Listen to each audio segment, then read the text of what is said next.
우리 나는 하나님이 세우신 사사다, 이런 주제를 가지고 우리 사사기의 말씀을 매주일 함께 여러분들과 함께 생각하고 있는데, 특별히 우리 가정, 우리 자녀들을 누가 세울까? 여러분들이 이런 확신, 이런 자신감이 없다면 우리 자녀들이 어디로 갈지 모르잖아요. 마치 개구리가 손바닥에서 얼로 튈지 모르는 것처럼 우리의 자녀들이 가야 할 길을 우리가 늘 이렇게 염려하고 걱정만 하고 있으면 되겠습니까? 우리 가정과 우리 자녀들은 내가 세워나가겠다, 이런 확신과 자신감을 가지시고 우리 모두가 사사의 역할을 감당해 나가는 우리 새로운 23년이 되기를 바랍니다. 우리 첫 번째 사사, 우리 온니엘을 여러분이 기억하실지 모르겠습니다. 구산 리사다임, 두 배로 악한 사람 구산 리사다임을 이겼다 하는 온니엘. 그가 죽는 날까지 40년 동안 이스라엘 땅이 평온하여졌다. 얼마나 아름다운 멋진 장면입니까? 그런데 12절 말씀에 두 번째 사사를 세우시기 위해서 또 한 번의 말씀이 시작이 됩니다. 이스라엘 자손이 또 여호와의 목전에 악을 행하니라. 또다시 옛날로 돌아가는 겁니다. 참 이게 아이러니한 일이기도 합니다. 하나님을 만났다는데, 하나님의 음성도 들었다는데 다시 옛날로 돌아가는 거예요. 안 그럴 것 같은데, 참 우리 성도들 믿을 만했었는데 다시 세상으로 돌아갈 때 참 얼마나 어처구니 없는 일들인지 몰라요. 다짐을 했고 결심까지도 했는데 또 하나님이 보시는데도 다시 세상으로 돌아가고 있는 거예요. 악을 행하니라. 하나님이 이스라엘 자손이 악을 행함으로, 그러면서 하나님이 모압 에글론을 강성하게 하사 그들을 대적하게 하셨다. 에글론을 세우셨습니다. 모압 에글론, 하나님이 싫어하는 대표적인 세 족속들이 있어요. 하나는 아말렉 족속이에요. 우리 출애굽기 17장 말씀에 보면 아말렉과의 전투가 벌어질 때 모세는 산 위에 올라가서 손을 들면 이기고 손을 내리면 아말렉이 이겼다. 우리 2월의 말씀처럼 아말렉은 하나님이 그때 뭐라고 그러냐면 내가 대대로 아말렉과 싸우리라. 얼마나 하나님이 가슴에 품고 계셨으면 아말렉은 대대로 싸워서 반드시 내가 멸절시키겠다, 이런 말씀을 하셨어요. 다윗이 정말 마지막 사무엘상 마지막 부분에 가면 아말렉이 몰래 쳐들어와 가지고 자기 아내들 자녀들을 다 포로로 붙잡아 갔잖아요. 그리고 성은 불살라 버렸잖아요. 이건 시글락이라는 곳이 그런 곳이었습니다. 아말렉이 그렇게 못되게 군 장면들이 나와요. 사울 왕이 하나님이 아말렉과의 전투에 내보내면서 사울 왕에게 그럽니다. 야, 아말렉은 하나도 남겨두지 마라. 다 죽여야 된다. 그리고 아무것도 가져오지 마라. 그랬는데 사울이 가서 아말렉 왕 아각을 사로잡아 옵니다. 그리고 살찐 짐승들, 좋은 짐승들은 다 가져옵니다. 그리고 오는 도중에 자기의 기념비를 세우잖아요. 내가 이겼다 이러면서. 그게 아말렉과의 전투에서 일어나니 하나님이 사무엘을 보내서 네가 나의 말을 믿지 않고 그대로 행하지 않았기에 나도 너를 버리겠다. 이 말씀을 들은 게 아말렉과의 전투였습니다. 또 하나 하나님이 싫어하는 민족이 있어요. 하나는 모압과 또 하나는 암몬 족속입니다. 모압과 암몬 족속은 창세기의 말씀에 소돔과 고모라가 멸망할 때 하나님께서 소돔과 고모라에 있는 모든 사람이 다 불에 타 죽습니다. 거기에 롯의 아내도 죽고 롯의 두 사위도 다 죽었습니다. 이제 두 딸만 남았어요. 두 딸이 남아가지고 그들이 이제 우리 후손들은 어떻게 되겠느냐, 안타까운 마음을 가지고 그들이 머리를 맞대고 아버지한테 술을 먹이자 계략을 짜게 되죠. 그래서 아버지한테 술을 잔뜩 먹이고 그날 밤에 첫째 딸이 들어가서 아버지와 관계를 맺고 다음 날에는 둘째 딸이 들어가 가지고 술을 먹이고 아버지를 또 혼돈스럽게 만들고는 아이를 낳게 됩니다. 그 아이들 이름이 모압과 암몬이었어요. 하나님이 절대로 좋아할 민족들이 아닙니다. 그런데 오늘 이스라엘 치러 들어온 이 모압 왕 에글론의 이야기가 나오는데, 모압 왕 에글론이 하나님이 제일 싫어하는 사람들을 모아가지고 함께 쳐들어왔다는 이야기입니다. 이게 13절에 나오는 말씀이죠. 에글론이 암몬과 아말렉 자손들을 모아가지고 왔다. 하나님이 제일 싫어하는 사람들이 동원됐습니다. 이스라엘 백성을 괴롭히는데 하나님이 제일 싫어하는 사람들이 거기 다 들어와 있어요. 여러분, 이 에글론이 들어와 가지고 18해 18년을 이스라엘 백성들이 에글론을 섬겼다 하는 이야기가 나옵니다. 여러분, 에글론, 이 모압 에글론의 이름은 암소라는 뜻을 가지고 있어요. 비대한 몸짓 상징할 때 암소를 상징했어요. 우리 17절 하반절의 말씀에 보니까 17절 하반절에 에글론은 매우 비둔한 자였더라. 비둔했다는 얘는 몸이 뚱뚱했다. 여러분, 여기 왜 이런 에글론이라는 말을 썼는가 보니까 괜히 뚱뚱해진 게 아니단 말이야. 남의 것을 가로채 가지고 비대해졌다. 나쁜 왕. 이런 의미에서 쓰여진 단어가 에글론이라는 말이었어요. 이 에글론이 제일 싫어하는 암몬 족속들, 아말렉 족속들을 모아가지고 18년을 그들을 괴롭혔다는 이야기가 나오게 됩니다. 자, 18년 동안을 괴롭히는데 드디어 15절 말씀에 보면 이스라엘 자손이 여호와께 부르짖음해라는 말씀이 나옵니다. 여러분들, 이스라엘이 18년 동안 괴롭힘을 당하면서 드디어 이제 하나님 앞에 기도하기 시작했어요. 하나님, 해결해 주셔야 됩니다. 죽겠습니다. 이러다가 우리 어떻게 살지도 모르겠어요. 하나님, 이렇게 하나님께 매달려 부르짖기 시작했어요. 여러분들, 이게 부모는 울어도 자녀들은 껐떡하지 않아. 근데 자녀들이 울면서 얘기해봐요. 그러면 부모는 져요. 부모는 알았어, 해결해 줄게. 이게 부모의 심정이에요. 우리 하나님도 마찬가지. 예수님이 그랬잖아요. 예루살렘을 바라보면서 우셨다 그래요. 그런데 이스라엘 백성은 껐떡하지 않죠. 심각한 거예요. 부모들이 울면서 말해도 자녀들은 껐떡하지 않아요. 떠들려면 떠들고 울려면 울어. 우습게 여기잖아. 근데 자녀들이 울어봐요. 부모님들은 그때 다 녹아져 내리는 거예요. 그래, 알았어. 그래, 도와줄게. 오늘 우리 하나님이 이스라엘 백성들이 울면서 부르짖을 때 하나님이 또 다른 사사를 또 세우시는 이런 장면이 나와요. 여러분들, 이게 하나님의 마음, 아버지의 마음이지, 부모의 마음이에요. 여러분들, 우리 모두가 하나님이 우리가 부르짖기만 하면 하나님은 우리를 불쌍히 여겨주시는 하나님, 우리가 엎드리기만 하면 하나님은 우리의 모든 것들을 다 기억하시고 다 이루어주시는 하나님, 우리 자녀들이 말한 것들 부모님은 절대 잊지 않잖아요. 부모님은 다 마음에 담아두고 있다가 필요할 때가 되면 자녀들에게 그 바라던 것들을 하나하나 다 이루어주잖아요. 우리 하나님이 기도하기만 하면, 엎드리기만 하면 하나님의 또 다른 사사를 세워가지고 하나님이 이스라엘 백성들을 또 회복시켜 주시는데 80년 동안을 지켜주신다는 이 놀라운 사실이에요. 하나님이 자기를 찾는 자들에게 하나님의 은혜를 주시는데 1000대에 이르는 은혜를, 축복을 주시겠다고 그러잖아요.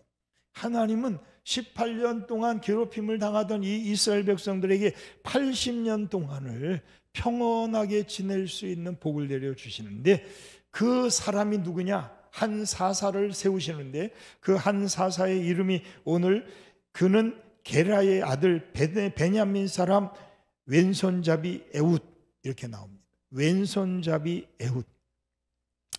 여러분, 옛날에 저희들 어렸을 때, 학교 다닐 때 왼손잡이는 부끄러워가지고 아이들이 보는 가운데 글을 쓰지 못해. 왜? 왼손잡이는 놀림감이었어요. 그래서 부모님들이 왼손잡이 아이들이 있으면 억지로라도 때려서라도 오른손으로 사용하게 만들었어요. 근데 지금은 왼손잡이는 특별한 아이, 이런 머리가 좋은 아이, 그래서 왼손잡이는 그대로 내버려둬서 잘 키워갑니다. 그런데 오늘 에웃은 오른손에 문제가 있는 장애를 가진 사람, 그래서 왼손만 쓸 수 있는 사람, 그래서 왼손잡이 이야기가 나오게 됩니다. 원문에는 오른손이 묶여 있다 이렇게 되어 있어요. 그러니까 오른손은 사용할 수가 없는 장애를 가진 장애인이라는 이야기입니다. 여러분들 참 이 에웃이라 하는 이 사람, 그는 베냐민 자손이었다고 그래요. 여러분, 베냐민이 누구의 아들입니까? 야곱이 가장 사랑하는 라헬이 낳은 아들이에요. 그게 베냐민이에요. 근데 라헬이 이 베냐민을 낳다가 죽어요. 그러면서 살아있을 때 그의 이름을 졌습니다. 그의 이름을 뭐로 줬냐면 베노니 이렇게 줬어요. 왜냐하면 자기가 죽는 걸 알게 되잖아요.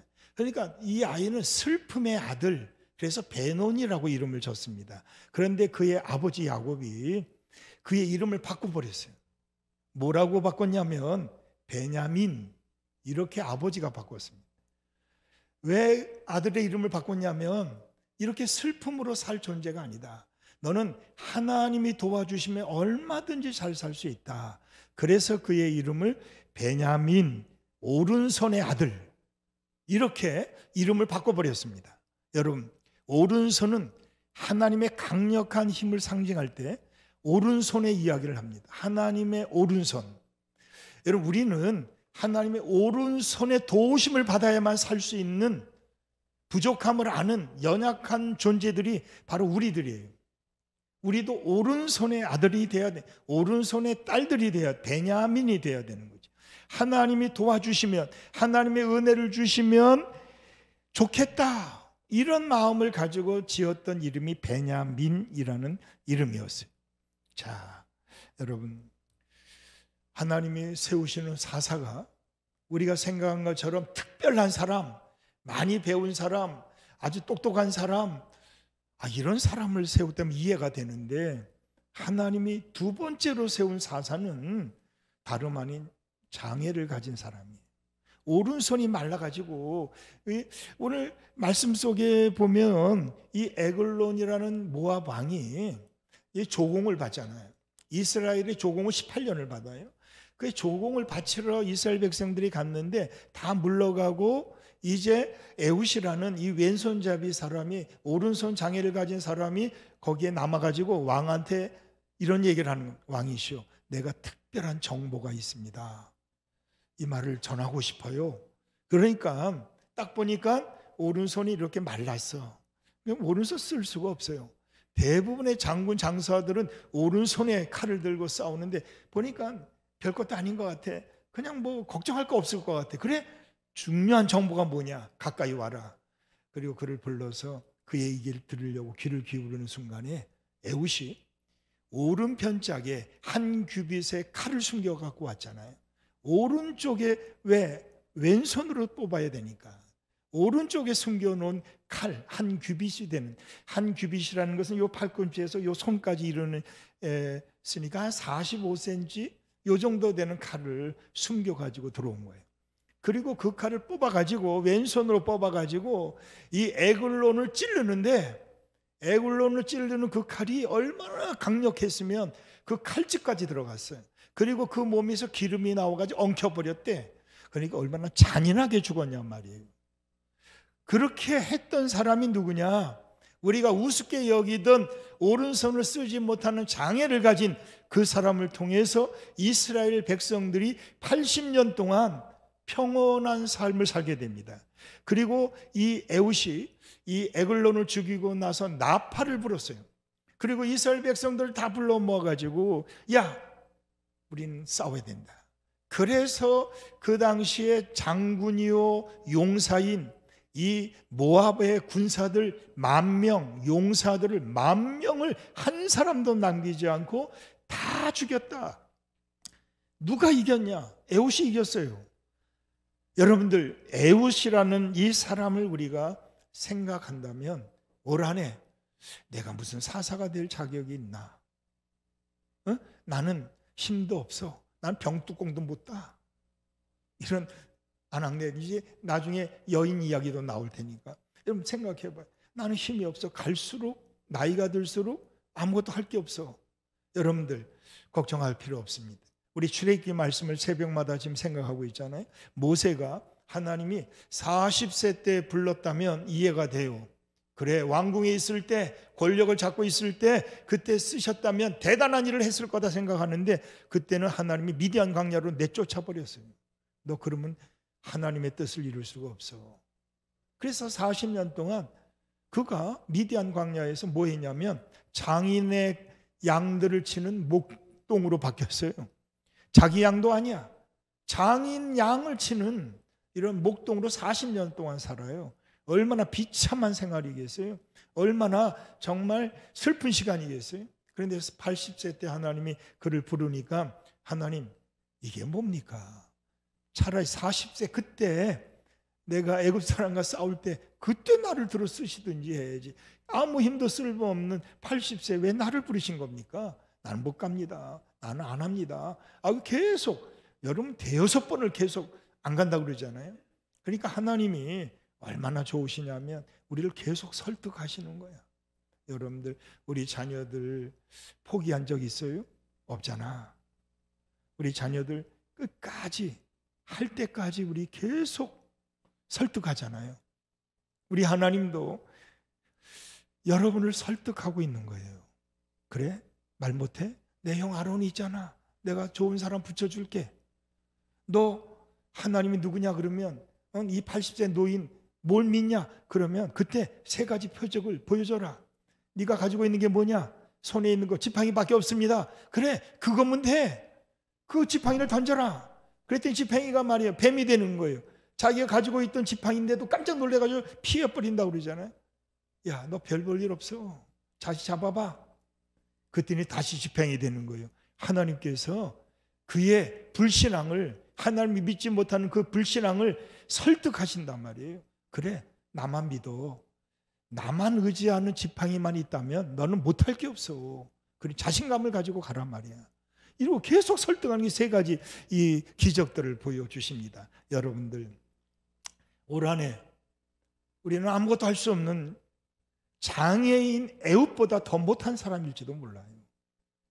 그러나 기대하십시오. 하나님이 나를 쓰신다면 나는 에훗과 같은 더 큰 일도 할 수 있겠구나. 우리 가정 자녀들 왜 우리 집에 보내셨을까? 나보고 지키라고 세우라고 보내셨으니까 난 얼마든지 할 수 있어. 2명의 정탐꾼이 여호수아 갈렙처럼 여러분 주저함이 없이 하나님이 함께 하시면 내가 넉넉히 싸워 이길 수 있다. 자신감을 가지고 나가자는 얘기입니다. 여러분, 왼손잡이 에훗, 오른손이 묶여 있어요. 오른손을 쓸 수가 없어. 그래, 우리가 비교하면 반도 힘을 못 쓰는 사람이야. 그런데 하나님이 에글론, 모압왕 에글론을 죽여요. 그리고 그 군사들 10,000명을 죽여요. 그리고 이스라엘 백성들을 건져내가지고 80년 동안 평온한 생활을 할 수 있도록 에훗 한 사람을 통해서 하나님의 역사가 80년을 이어가요. 저는 여러분 한 사람 한 사람을 통해서 여러분의 가정의 평온함이 80년이 이어져가는 이런 하나님의 축복이 있게 되기를 축원합니다. 여러분들, 에훗이 등장하는 순간, 야, 대단하다. 하나님이 쓰시기만 하면 이렇게 될 수도 있겠구나. 또 한 사람이 등장해요. 이게 31절에 나오는 말씀이에요. 자, 에훗이 죽었어요. 에훗 후에는 안악의 아들 삼갈이 있어 그럽니다. 여러분, 삼갈이 등장하는데 삼갈은 뭐라고 등장하냐면 안악의 아들 이렇게 나옵니다. 안악. 여러분, 안악은 뭐냐면 바울의 누이야. 이런 전쟁의 여신입니다. 그러니까 이 삼갈은 이방신을 섬기던 그런 가정인 것 같아요. 아니 이런 가정에서 하나님의 일을 하는 사사가 나왔다니 이게 말이나 돼요? 그리고 삼갈이라는 이름을 뜻을 보니까 삼갈이라는 것은 이스라엘 백성들이 전통적으로 쓰는 이름이 아니에요. 이런 거 보면은 여러분 출애굽을 하면서 이스라엘 백성들만 나온 게 아니잖아요. 우리 생각에는 그냥 이스라엘 백성만 골라 가지고 그래서 이스라엘 백성만 나왔구나 이렇게 생각하는데 출애굽기의 말씀을 보면은 이 광야길을 걸어가는데 왜 원망 불평들이 왜 심해졌냐면 따라온 사람들이 우리 이스라엘 백성들을 물론 부추긴 것도 있어요. 그러니까 그들이 더 많이 불평하죠. 하나님 잘 모르는 따라온 사람들이 있었어요. 그런데 삼갈이라는 이름을 보니까 이스라엘 사람들이 아니에요. 따라온 사람들 중에 그 가정에서 삼갈이 나왔다는 것을 우리가 알게 됩니다. 여러분들 우리 같으면 쓰겠어요? 근데 하나님은 삼갈을 쓰셨어요. 세 번째 사사야. 여러분 이 삼갈을 통해서 우리가 깨닫게 됩니다. 여러분 이 삼갈은 나중에 계속되는 말씀에 보니까 소모는 막대기. 아니 무슨 전쟁을 하는데 소모는 막대기를 이야기를 꺼내십니까? 그것도 블레셋 사람과 싸워야 돼. 여러분 블레셋 사람이라는 이 이름 속에는 블레셋 문화가 있어요. 블레셋 문명은 이게 철감 문명이야. 예? 그들은 철저하게 철로 무장된 민족이었단 말이에요. 그러니까 철병거가 있어요. 그러니까 대단한 민족인데 이 철병거를 싸워야 되는데 뭘 가지고 나가요? 소모는 막대기 가지고 가는 거예요. 근데 이겨요, 져요? 이기는 거야. 여러분들 우리가 지금까지 이겼던 게 내 가진 무기가 좋아서 이겼어요? 내가 똑똑해서 이겼어요? 아니야. 나는 바보 같았어. 근데 하나님이 바보 같은 나를 이상한 것 가지고 이기게 하셨어요. 여러분 믿으시기 바랍니다. 하나님은 소모는 막대기. 여러분 소라는 이것을 또 생각해 볼 이유가 있어요. 소모는 막대기. 소라는 것은 이 바알 선지자를 우리가 형상으로 그릴 때 뭘로 그렸냐면 소로 그렸어요. 소가 살찐 소. 예? 살찐 소. 에글론이라는 이름의 뜻이 암소라거든요. 암소는 뭐냐? 비대한, 뚱뚱한 이런 뜻을 가지고 있어요. 에글론은 뚱뚱했다는 얘기입니다. 왜냐하면 그는 남의 것까지 착취해가지고 자기 것 만들어 먹었기 때문에 팽팽하게 배불렀다는 얘기야. 그 뚱뚱해졌다는 얘기입니다. 뭐 그냥 잘 먹어서 뚱뚱한 게 아니고 남의 것마저 다 내 것 만들어가지고 착취했다. 그래서 에글론, 뚱뚱한 사람, 비대한 사람 이렇게 성경이 말하고 있어요. 우리 읽지 않았습니다만 우리 말씀 속에 보면 에글론은 매우 비둔한 사람이라 17절 하반절에 나오잖아요. 에글론은 뚱뚱했다는 이야기입니다. 근데 오늘 여기 소모는 막대기 그 바알을 상징할 때 소를 그렸다면 오늘 암소, 에글론도 그런 의미가 있는 거예요. 오늘 이 소모는 막대기로 블레셋 사람 철병거를 이겼다는 이야기는 뭐냐?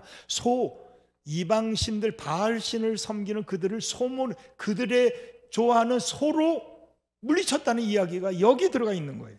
여러분들 그 소로 그들이 섬기는 형상을 가지고 그 막대기 하나만을 가지고 그들이 섬기던 바알을 물리치듯이 블레셋 군사 600명을 죽였다는 이야기가 오늘 삼가를 통해서 우리에게 전해지고 있습니다. 여러분들 이걸 보니까 두려울 것이 사라지는 거예요. 내가 아무리 가진 것이 없어도 하나님만 나와 함께 하신다면 상갈이 될 수 있다. 소모는 막대기만 있어도 얼마든지 철병거를 가졌다고 해도 우리가 진다는 생각 가질 게 하나도 없어. 그러기에 여러분들이 올 한 해 하나님 우리에게 이 두 사람을 소개해 준 이유가 뭐겠어요? 여러분들의 생각 속에 있는 패배의식, 열등감 이거 버려야 된다는 거예요. 여러분 그런 말이 있잖아요. 진짜 예쁜 여자는 용감한 남자가 차지한다. 여러분, 자신감을 가진 남자가 진짜 예쁜 여자 차지한다는 옛날 어른들의 이야기였어요. 여러분들, 하나님이 쓰시는 사람은 자신감이 없는 사람이 아니에요. 우리 여호수아 1장의 말씀에 갑자기 모세가 죽잖아요. 모세가 그 두 눈이 흐려지지 않고 기력이 쇠하지 아니할 때 하나님이 저를 데려가심으로, 이렇게 성경은 기록되어 있어요. 갑자기 죽은 거예요. 그런데 여호수아가 모세와 함께 40년 동안 시종으로 살았잖아요. 40년 동안 매번 봤어요. 이스라엘 백성들은 툭 하면 돌멩이 들어가지고 모세 죽이려고 했던 사람들이야. 그러니 그를 끌고 가려니 자신감이 없는 거예요. 그래서 여호수아가 주저주저하고 있으니까 여호수아 1장에 하나님이 뭐라고 말씀하냐, 야, 걱정하지 마. 내가 모세와 함께 했던 것처럼 내가 너와 함께해서 너를 능히 이길 자가 없도록 내가 너를 지켜주마. 너는 마음을 강하게 하고 담대히 하라. 무서워하지 말고 두려워하지 말라. 이 이야기를 하셨거든요. 여러분, 이게 누구에게 주신 말씀이에요? 오늘 여러분에게 주신 말씀이에요.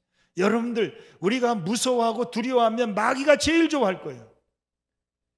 우리가 만약 어려움이 오고 부족함이 올 때 두려워 벌벌 떤다면 빈털터리가 될 거예요. 우리가 아무것도 고침받을 기회가 오지 않을 거예요. 열등감만 있으면 이걸 버리라는 거예요. 우리 예수님께 성도 여러분들, 우리가 자신감을 잃어버리고 산다면 올 한해는 자신감을 찾아야, 그걸 도로 찾아와야 되는 거예요. 여호수아에게 뭐라고 그래? 야, 그렇지 않아? 내가 너와 함께하면 너는 능히 이기리라. 얼마든지 이길 수 있어. 그러니 두려워하지 말고 놀라지 말고 마음을 강하게 하고 담대히 하라. 여러분, 이게 바로 애웃과 삼가를 통해서 우리에게 주시는 메시지란 말이에요. 여러분, 패배의식 없어요? 열등감 있어요, 없어요? 여러분, 우리는 부족함과 연약함을 가지고 사는 존재들이에요. 우리는 완벽한 존재가 아니란 말이에요.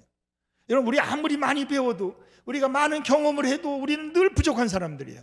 왜 부족한 줄 아세요? 부족한 것은 하나님이 채워주실 부분이에요. 그래서 우리는 부족함을 알 때, 연약함을 아는 사람이 하나님 앞에 엎드리게 되어 있는 거예요. 왜 안 엎드리는 거예요? 부족한 걸 모르는 거예요. 연약한 줄 모르는 거예요. 자기가 다 할 줄 아는 거예요. 내가 얼마든지 할 수 있다는 교만이 들어온 거예요. 그러니까 하나님 없이도 내가 이것도 하고 저것도 할 수 있다. 여러분들, 그래서 쌓은 탑이 이름이 뭐예요? 바벨탑이야. 하나님 없이도 우리가 할 수 있다. 그 자신감은 자신감이 아니에요. 자만감이지. 그거는 하나님 없는. 여러분, 부족한 것이, 연약한 것이 죄가 아닙니다. 부족하기 때문에 믿음이 필요한 것이고, 연약하기 때문에 우리는 하나님의 도움이 필요해요. 연약하잖아요. 여러분, 오늘도 연약한 몸을 가지고 주의 성전에 오셨잖아요. 부족한 거 알면서 주의 전에 오셨잖아요. 여러분이 부족한 건 누가 채워줄 부분이? 하나님이 채워주실 부분이. 하나님이 도와주셔야 돼요. 누구든지, 야고보서 1장 5절 수요 예배 때 여러분들에게 말씀을 드리고 오늘 오후 예배도 말씀을 드릴 텐데, 야고보서 1장 5절에 뭐, 누구든지 지혜가 부족하거든 후히 주시고 꾸짖지 아니하시는 너희 하나님께 구하라. 그리하면 주시리라. 여러분, 부족한 것을 인정하는 게 믿음이야. 부족한 것을 아는 게 믿음이야. 믿음이 있다 하면서 부족함을 몰라요. 나는 똑똑하니까 잘났으니까 내 몸 내가 알아서 할 테니까 하나님 간섭하지 말아요. 부모님 간섭하지 말아요. 이런 어리석은 자들이 어디 있어. 부모님을 무시하는 자녀들이 어디 있겠어요. 여러분들, 부족함을 알기에 감사하는 거예요. 왜 감사하지 못하는 거예요? 부족한 걸 모르는 교만이 있기 때문에 감사할 줄 모르는 거예요. 우리가 연약한 거예요. 아무리 젊은 청년들, 여러분들 나이가 들면 들수록 우리는 자꾸 후패해지잖아요. 부족한 게 많아.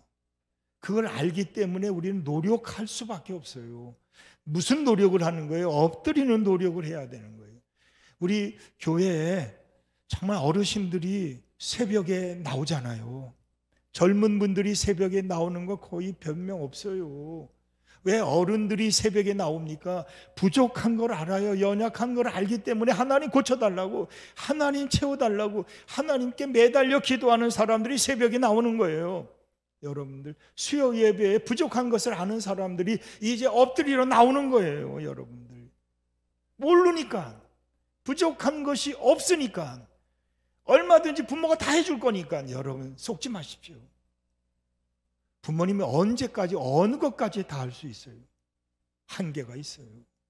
근데 하나님은 한계가 없단 말이야.